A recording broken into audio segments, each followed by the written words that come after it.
दिखावा बहुत ही खराब बीमारी है। कहते हैं ना, जिसे दिखावे की बीमारी लग जाती है उसका कहीं कोई गुजारा नहीं है। एक दिन राधा पड़ोसी से कहती है, वो क्या है ना, मेरी बहन आ रही है आज शाम को 2 घंटे के लिए। वो जो आपका सोफा है ना, काला वाला लेदर का, वो जरा मैं अपने घर में रखवा सकती हूँ क्या? हाँ, पर बहन के लिए हमारे घर का सोफा क्यों? वो क्या है ना, मैंने उन लोगों को बताया कि ये सोफ़ा मैंने लिया है, तो मुझे क्या पता था कि वो घर ही आ जाएगी। प्लीज़, ये मेरी इज्जत का सवाल है। अब भाई सवाल इज्जत का है तो क्या किया जा सकता है। दे देती है पड़ोसन सोफ़ा राधा को, लेकिन सोफ़ा देते वक्त। देखिए राधा जी, ये सोफा मैं आपको सिर्फ 2 घंटे के लिए दे रही हूँ, लेकिन इसे गंदा ना होने दे।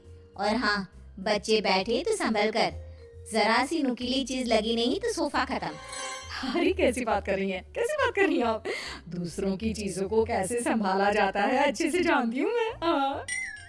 खैर, दिखावे के लिए ही सही सोफा पहुंच जाता है राधा के घर और शाम को आ जाती है बहन। मौसी मौसी कैसी है आप? वाओ, कितना प्यारा सोफा है। वाओ, ये तो बिल्कुल फिल्मों जैसा है। ये बोलकर बच्चे सोफे पर कूदने लगते हैं कि राधा, अरे नहीं नहीं नहीं, सोफे पर मत कूदो ना बेटा, ना ना ना। राधा की बहन समीरा बोल पड़ती है, वाह दीदी वाह, ये सही है। मेरा बेटा थोड़ी देर खेल भी नहीं सकता क्या?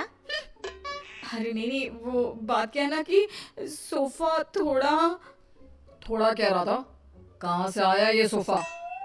क्या बात है दीदी, जीजा जी को बताए बिना सोफा खरीद लिया क्या? वो क्या है ना, मैं जा रही थी धनिया खरीदने, रास्ते में मुझे ये सोफा अच्छा लगा तो मैंने खरीद लिया। वाह दीदी, ये तो लाखों का लग रहा है। राधा तो अब अपनी तड़ी में आ जाती है। लाख? लाख क्या अमाउंट है मेरे लिए? अरे कई बार तो मैं चौक तक रिक्शा लेती हूँ और मन कर गया तो फ्लाइट से मनाली मसूरी घूम कर आ जाती हूँ। हाँ। देखो, देख रहे हो मेरी दीदी के पास कितना पैसा है? जीजा जी कितना पैसा कमाते हैं कि लेने निकलती है 10 रुपए का धनिया और ले आती है लाख रुपए का सोफा। तभी पीछे से कुछ फटने की आवाज आती है। माँ। अरे अरे अरे, क्या हो गया बच्चा? सभी देखते हैं कि बच्चा जमीन पर गिरा होता है और उसके हाथ में सोफे का कपड़ा होता है। बच्चे ने सोफा फाड़ दिया होता है, जिसे देखते ही राधा बौखला जाती है। अरे ये क्या कर दिया? राधा को तो न जाने क्या हो जाता है, वो जोर जोर से रोने लगती है। अरे क्या हो गया? फट गया तो दूसरा ले लेना, फिर कभी मिर्ची धनिया लेने निकले तब ले लेना। क्या समीरा, कैसी है तुम्हारी दीदी? इतनी छोटी सी चीज के लिए ऐसे रो रही है जैसे खुद खरीदा सोफा नहीं, पर हम लोगों को दिखाने के लिए पड़ोसी से मांग लाई हो वो सोफा पटा हो। समीरा, क्या सच्ची? हाँ, वैसे मुझे याद आ रहा है, पड़ोसी के घर थोड़ी देर पहले ये सोफा उतारा जा रहा था। वैसे दीदी ये कर सकती है, उनसे यही उम्मीद है। लेकिन दीदी, ये तो मैं थी, आपकी छोटी बहन, मुझसे दिखावा करने की क्या जरूरत थी? मुझे माफ कर दे, मैं आपसे किसी का सामान लेकर नहीं आऊंगी। अरे अगली बार की छोड़ो, इस बार का क्या करेंगे? ये सोफा कैसे? जीजा जी, मैंने फैशन डिजाइनिंग का कोर्स किया है, मैं सोफा अभी ठीक कर देती हूँ, पता भी नहीं चलेगा कि ये कभी फटा भी था। बस फिर क्या था, समीरा सोफा ठीक कर देती है। सोफा पड़ोसन के घर चला जाता है, उसे कुछ पता नहीं चलता और राधा कान पकड़ती है कि वो अब से किसी का कुछ भी उधार नहीं लेगी। लेकिन फिर एक दिन राधा की सहेली, यार राधा, कितना वक्त हो गया, हम लोगों ने बात भी नहीं की, कैसी है तू? मैं तो मस्त, तू बता क्या चल रहा है, कहाँ घूम रही है? अरे कुछ नहीं, बहुत समय हो गया था तो सोचा तुझसे मिलने आओ। तो खाना बना लेना, मैं और मेरी ननद आएंगे खाने पर। और हाँ, मेरी ननद ना बहुत बड़े घर की है, तो थोड़ा स्टेटस देख लेना। हाँ। अरे कैसी बात कर दी, वो तो तू ना भी बोलती ना तो मेरा स्टेटस खुद बोलता। वैसे भी यार मैं बहुत रईस हूँ। हाँ, तूने मेरे सोशल मीडिया नहीं देखी क्या? अब क्या था, राधा के घर उसकी सहेली आ रही थी, तो जो वो दिखावे वाला कीड़ा था ना, फिर से उछाले मारने लगता है।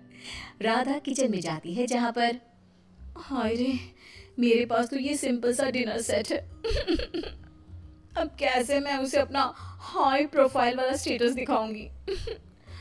एक काम करती हूँ, वो जो नई पड़ोसन आई है उसके घर से ले आती हूँ, कम से कम इज्जत तो बनी रहेगी। राधा पड़ोसन के घर जाती है और देखती है कि सामने ही शोकेस में महंगा वाला डिनर सेट लगा होता है। वो क्या है ना, मेरे घर में कुछ ज़्यादा ही लोग आ रहे हैं, तो वो नीला वाला डिनर सेट आप मुझे दे सकती हैं प्लीज़। पड़ोसन नई होती है, मोहल्ले में जान पहचान बनाने के लिए बिना ज़्यादा बोले वो डिनर सेट तो दे देती है, लेकिन देते वक्त आप ले जाइए, बस ये ध्यान रखिए कि ये रोम से आया है, मेरे पति लाए थे, तो लाखों का है ना? लो कर लो बात, वो तो देख कर ही लग रहा है। क्या है ना, मेरे पति भी विदेश का ही सामान घर पर लाते हैं। मेरे पास सेम टू सेम था, पर पुराना हो गया था ना, तो मैंने नौकरानी को दे दिया था। हाय रे सच्ची, मेरा तो 10 साल हो गया, पर आज भी हाथ कांपते हैं किसी को देते। खैर, डिनर सेट लेकर राधा घर आ जाती है। मेहमानों के सामने प्लेट रखती है तो सहेली की ननद बोल पड़ती है, अरे ये डिनर सेट तो बहुत ही खास लग रहा है, कहाँ से लिया? रोम। रोम से लिया है, लाखों का है। यार सच्ची मानना पड़ेगा, तूने तो बड़ा स्टेटस मेंटेन रखा है, क्यों? तभी ये क्या, एक बार फिर किस्मत खराब, ननद के हाथ से प्लेट गिर जाती है और टूट जाती है। हे भगवान, ये क्या कर दिया। इट्स ओके, होता रहता है यार, डोंट रिएक्ट सो मच, उसे बुरा लग जाएगा ना। अरे लगे बुरा, मुझे क्या है, ये प्लेट तोड़कर खाना कौन खाता है। पैसे निकाल, मैं कह रही हूँ निकाल पैसे। अरे कैसी बात कर रही है, लाखों रुपए है ना तेरे पास तो।